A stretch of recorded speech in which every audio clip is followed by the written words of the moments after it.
one last thing before I can talk to all of you.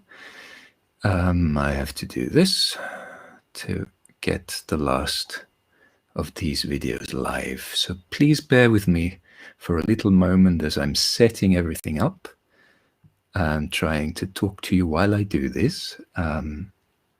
Let's see what we have here. I have great respect for people who can do all of this and set all of this up without fail. I'm trying to stream in 3 or 4 different platforms, so the beginning's always going to be a little bit rougher. But hello to everybody who might already be here as I'm setting all of this up. Instagram is over here, so hello there, and the rest will be over here. I'm just putting the title on the Facebook Live stream.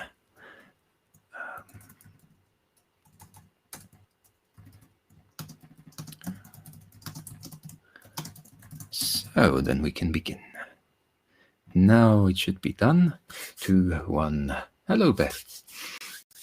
I don't know. I'm trying to interact while I do these things, but seeing as all of this is like heavy multitasking, I might not get to do this all the time. But everybody who is here, most welcome. Everybody who's going to watch this now or a little bit later, you're all welcome to that. This is the second time that I'm doing a live stream, storytelling live stream. And this one is a little bit different than the first one because it is a personal story. It's a story of my own family, of my grandfather. So it's not going to be as cleanly structured as a folk tale or something that I would usually tell. I did change the microphone settings a little bit on Instagram. You won't notice it, but on the other ones you should notice that it's a bit louder. There's also a cat in the background just now. Maybe he'll make an appearance. Well, let us go back to the story. Now, I don't know if you've ever noticed, but the way we deal with war stories has changed quite significantly over the past 70, 80 years. It seems that these stories get more and more cruel, more and more intense, more and more dramatic, the further we are removed from the Great War or the Second World War. And the First World War, the wars that first engendered that horror. If you look at movies or at stories that deal with it in the time immediately afterwards, they're often more playful and more light-hearted. Part of this is because today we can just swoop down and repeat the most dramatic moments over and over again. And of course, our media makes full use of that ability to often numbing effect. But that story that I'm going to tell here is a little bit different because it is really happening in a completely different time.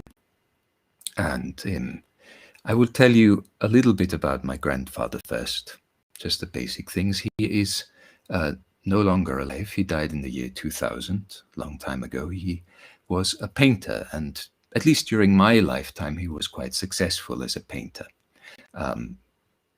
doing portraits mostly and landscape and stamps. And he made portraits of luminaries, important figures like our Secretary of State back then in the midst of the 80s, and also 2 dukes of the small country of Liechtenstein. So he was quite successful as a painter during the latter part of his year. But it was odd that he did become a painter at all, because there was no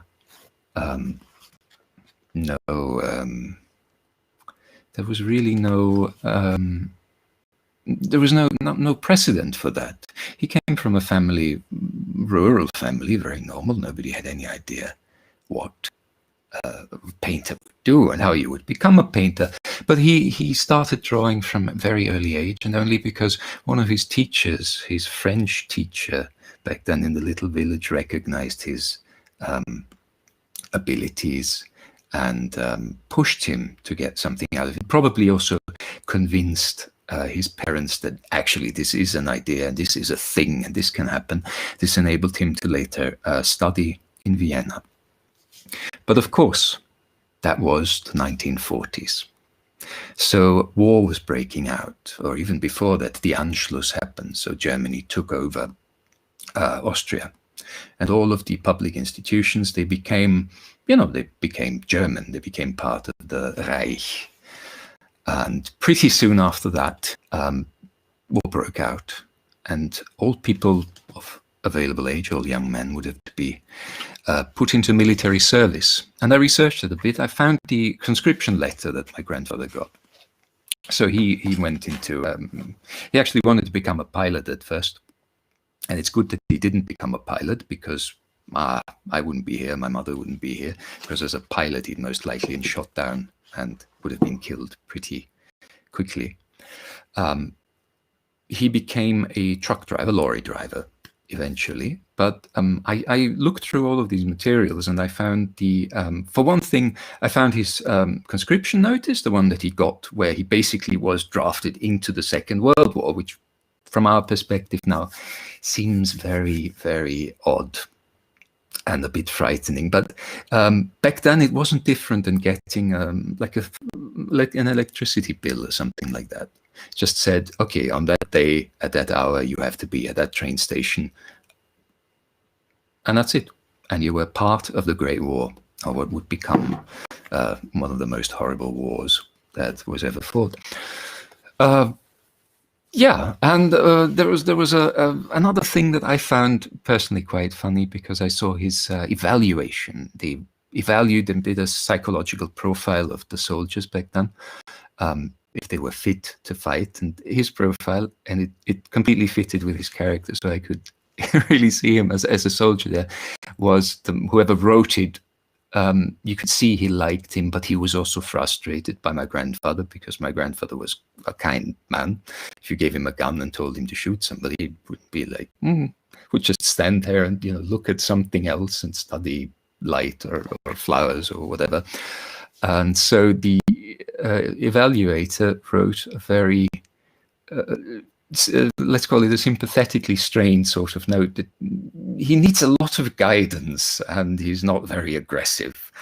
He's kind and he's social, but I don't know if he's soldier material. And I thought, yeah, well, that's pretty accurate.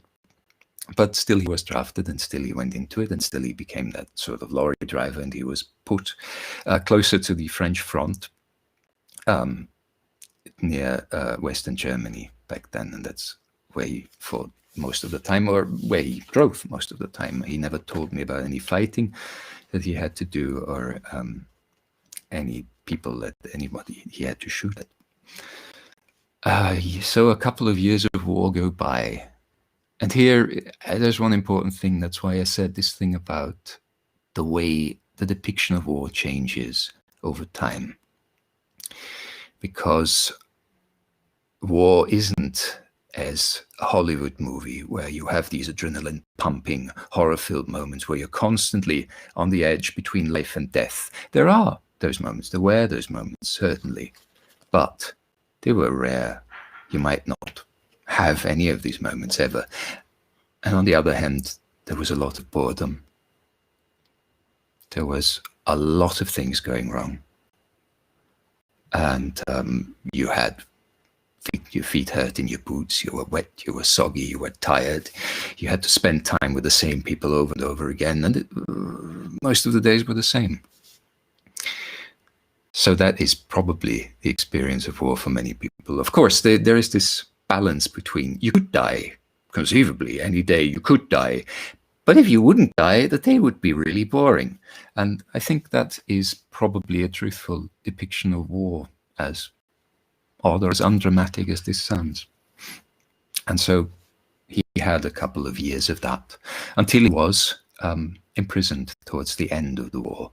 We're already in the year 1945 now, and we are probably in February or March 1945. I don't know the exact date of his capture, but it happened around that time. As he was captured near a place called Bad Kreuznach, which is in Western Germany along the River Rhine. And then he was brought down. And so the war was winding, slowly moving towards an end back then, although in Berlin, Hitler in his bunker wouldn't admit to it, being at an end, would issue ever madder decrees and ever madder orders. So, yeah, he was imprisoned. He was brought down probably along the Rhine. Probably he spent some time in some of the places that were considered to be the most horrific places for prisoners, the so-called Rhine meadow camps, the Rheinwiesenlager, which were sort of impromptu camps that the Americans had to put up because they didn't know what to do with the massive amount of prisoners they had. And so they fenced off some meadow along the River Rhine and put the prisoners in there. It was basically like a chicken coop for prisoners where they were put together, didn't have good food. If you got sick there, if you got dysentery or typhus, this was pretty much your death sentence. You stood close by, you slept in the mud. There were barely any huts. They were kept on the left side of the River Rhine, so on the French side, so that nobody could easily escape back into Germany. They would have to swim across the River Rhine. And a lot of the prisoners that were in there never made it out. Or those that did, they looked similarly emaciated to other prisoners. Incidentally, the German prisoners in different sort of camps. So, yeah, he didn't spend much time there, fortunately. I'm not sure if he did, but he probably was passing through there in transit. And from this Rhine meadow camp, he was sent on further into France to a place that had the name of Franz Stalag 133 in the years before. Now, a Franz Stalag, here's a tiny bit of German lesson for you. A Stalag is a Stammlager. It's abbreviation for the German word Stammlager, which means a main camp. And those were the often quite large prison camps that the Germans built for their own prisoners of war. And since they controlled parts of France, they built quite a few of these Franz Stalags, like the main camps right at the front. And the number 133, was the largest of those near Rennes.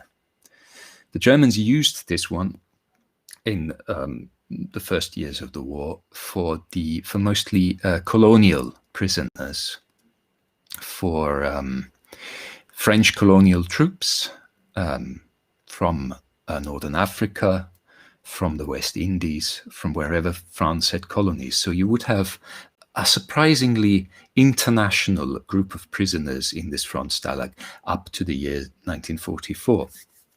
The idea of the Germans was they wanted to have these prisoners, which the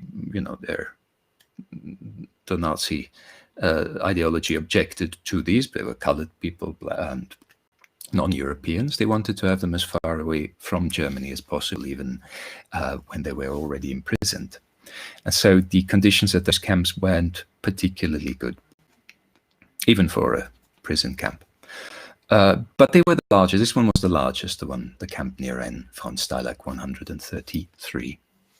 And so when the French came back, and there's a whole nother story about all of these colonial troops, because even those that survived the prison camp were then, at the end of the war, sent back to their respective countries, then had to face issues like not getting a war pension, not being paid for damages, not having medical treatments, and so on. But this is an entirely different topic that would deserve its own tale. However, that was this camp at Rennes that was then freed by the French. They sent all their own colonial troops back, and they changed this infrastructure into a massive prisoner of war camp that they ran jointly with the Americans.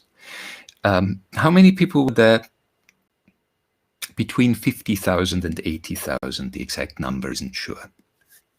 Now, the idea I had as a kid of the imprisonment or a prisoner of war from my grandfather came from the sketches that he did while he was there.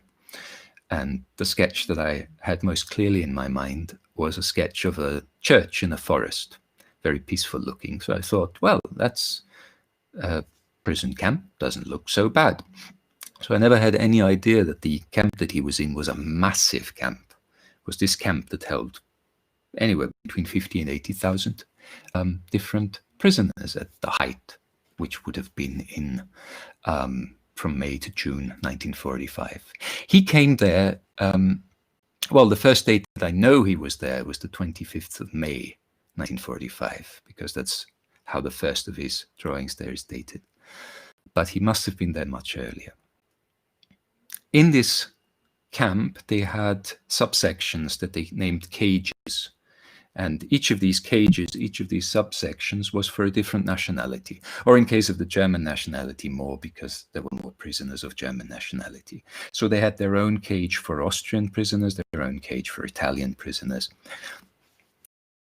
And well, my grandfather ended up in cage number 7, which was the cage for the Austrian prisoners, which had the subtitle of Camp Kaiser. And Kaiser is, for all you English-speaking people, you would think, well, that's a name, but perhaps you also know that means emperor in German. So perhaps you think, well, that's an ironic way to name a camp for German or Austrian prisoners, which it isn't. It was the name of the lieutenant who ran it, an American of German descent, who will be an important figure a little bit later in this story. So let's imagine what it would be like to be in such a camp, or even what it would be like to get to such a camp. If you imagine you are a German soldier who's being transported through France, a country that you had fought against for the past couple of years, you wouldn't imagine that you're getting a very warm welcome there. And so on the train, and there are some notes from former prisoners, they would say if they were going on these trains through the French countryside, they could hear at regular intervals shots being fired. They didn't realize exactly what was happening until they noticed that whenever they came to a bridge, there were French people standing on top of the bridge throwing down stones at the train, hoping to hit one of these prisoners who were their enemy. They were still at war with them.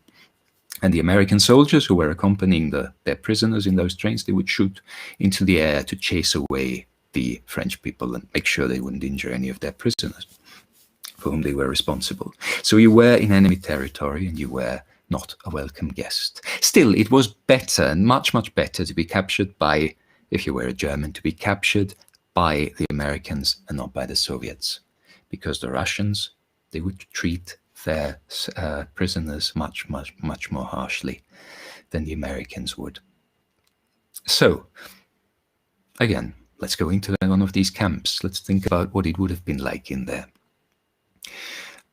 Would it have been pure horror like the Rhine Meadow camps? No, you had infrastructure there. You had huts, you had barracks, you had some way of distributing food to the inmates.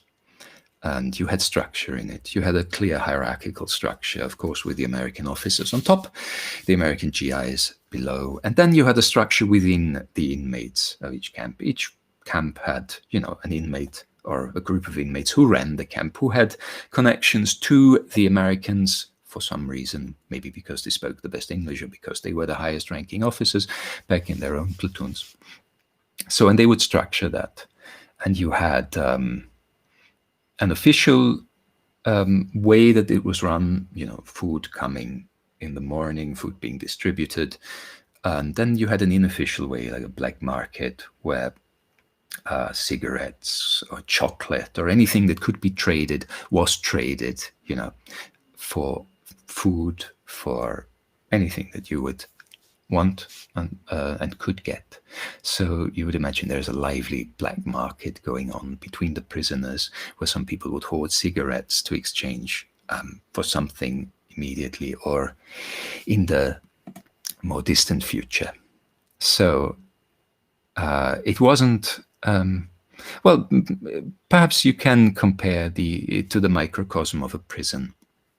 Of course, it was a prison in a foreign country where one nationality was protecting you from the other nationality. It was all around, and both of them were sort of your enemy. So if you were a German or an Austrian in there, wasn't particularly nice. But of course, what would happen there as well is constant boredom. I mean, you could get sick, again, typhus, dysentery, or other sicknesses, other diseases, injuries, weren't far off. And if that happened to you, now you weren't really a very happy camper in there. And then, of course, there were the rules in there, because the Americans surely strictly enforced rules. They weren't as bad as the French, who sometimes summarily punished their inmates they were responsible for without any clear discernible reasons. But the Americans had, and here again I'm going from reports from people who were in those camps. For example, someone who stole firewood was punished to stand in summer. So in May or in June in the heat, he was dressed fully in winter clothes. He had to carry on his outstretched arms all the wood that he had stolen, and was forced to stand there for the entire day, not a break, not going to the toilet, no food, no nothing. Or another one who stole chocolates.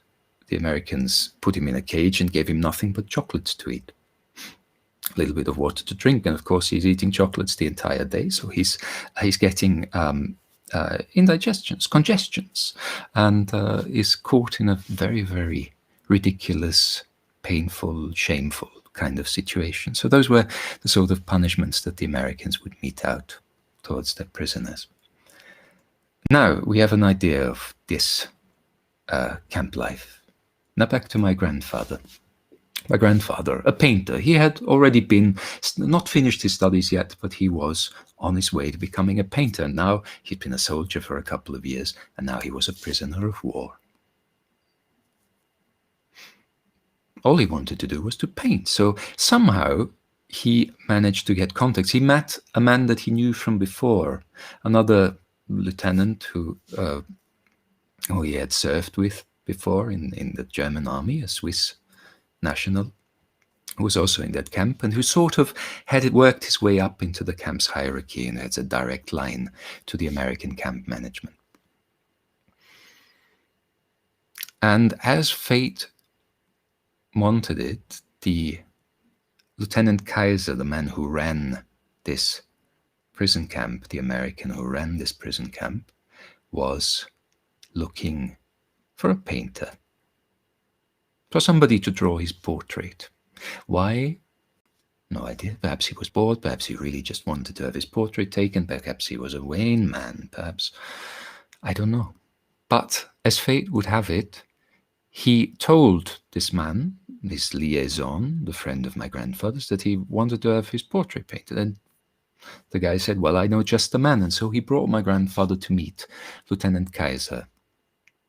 And Lieutenant Kaiser made sure that my grandfather had painting materials, had some pieces of paper, sketches, sketch blocks, pens, charcoal, red coal, whatever he needed.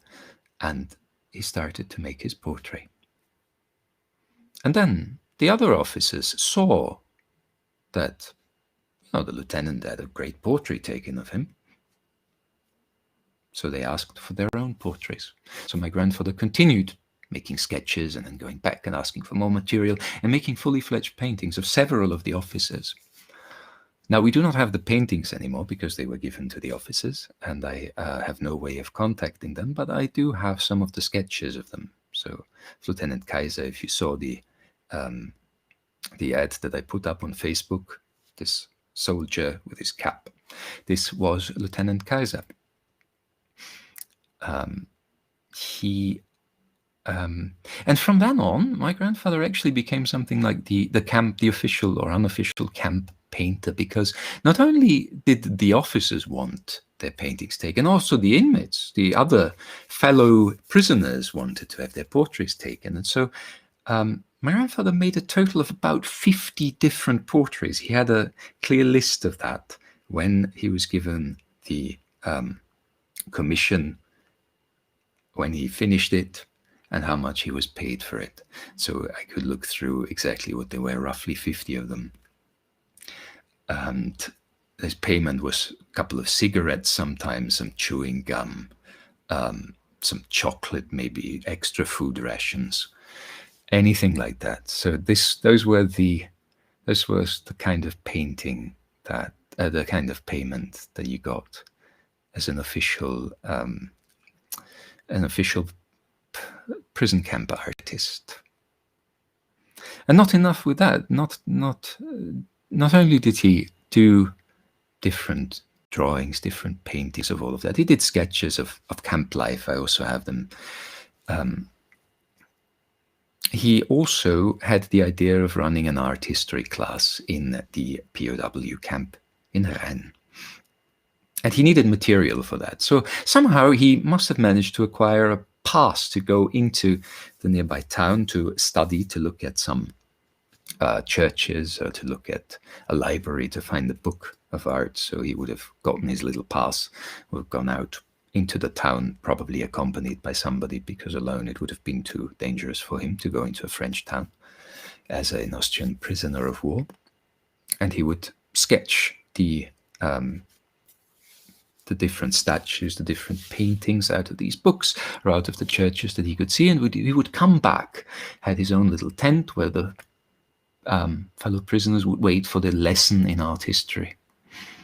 I would tell them about Albrecht-Dürer, tell them about German styles and French styles and whatever, and would probably bring a little more light, a little more peace and a little more joy to that camp, which wasn't the best place to be, as I hopefully explained earlier.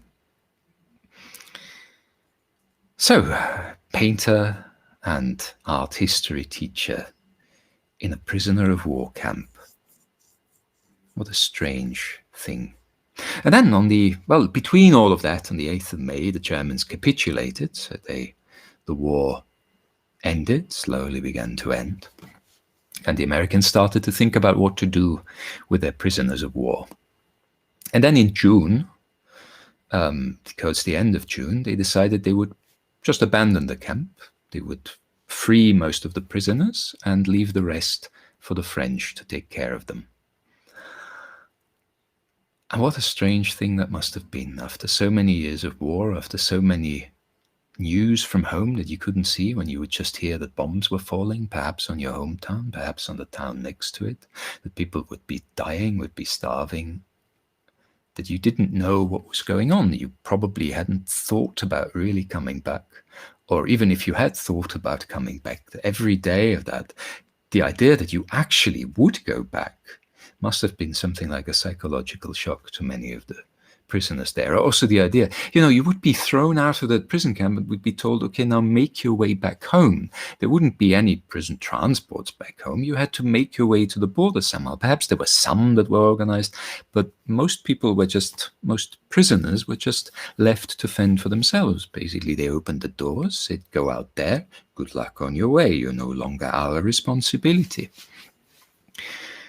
My grandfather had another amazing stroke of luck. He knew the Americans that ran the camp. He knew that they would go to Berlin, and they liked him.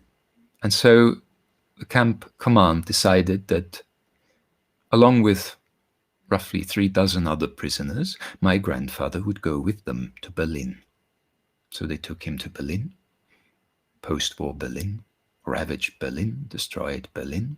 And they gave him a job in Berlin, so he was working for the Americans in Berlin right after the Second World War. And he spent some time there. I still have the address, Donaustraße 86 in Neukölln in Berlin. I haven't actually gone there to look at where exactly it is, but next time I manage to make it to Berlin, I will. So he spent some time there, and he had a family that took him in, some friends from before, and this family had a daughter, and here's the fairy tale part of that story, because he struck up a relationship with the daughter of that family, and so he thought, well, he would probably just found his own family here in Berlin. But back of his mind, or back of his heart, whichever chamber of his heart, there was a great homesickness. He hadn't been home for several years. He don't know when he had last received letters. In Berlin, of course, he could write to his family back home, and he would ask how were things going. And so after a couple of months in Berlin, he became very, very homesick. And he decided that he had to go home at least for a little while. So he asked for leave from his job. And he was given it. And he went from Berlin back home to Austria, to Lower Austria. And he saw his mother, he saw his family, and he saw the friends of his that had come back and had survived.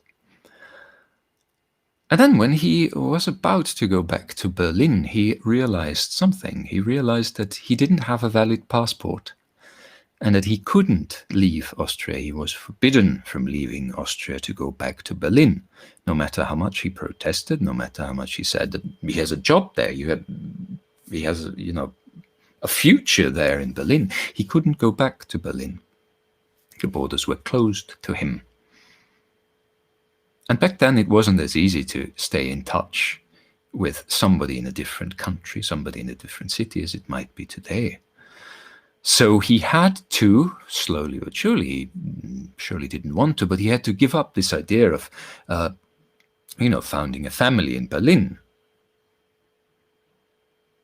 I don't know how hard it was for him, but eventually he had to make his peace with this decision. So a few years after that, he met the woman who would become my grandmother, and he founded a family here instead, in Lower Austria, the place where my family grew up.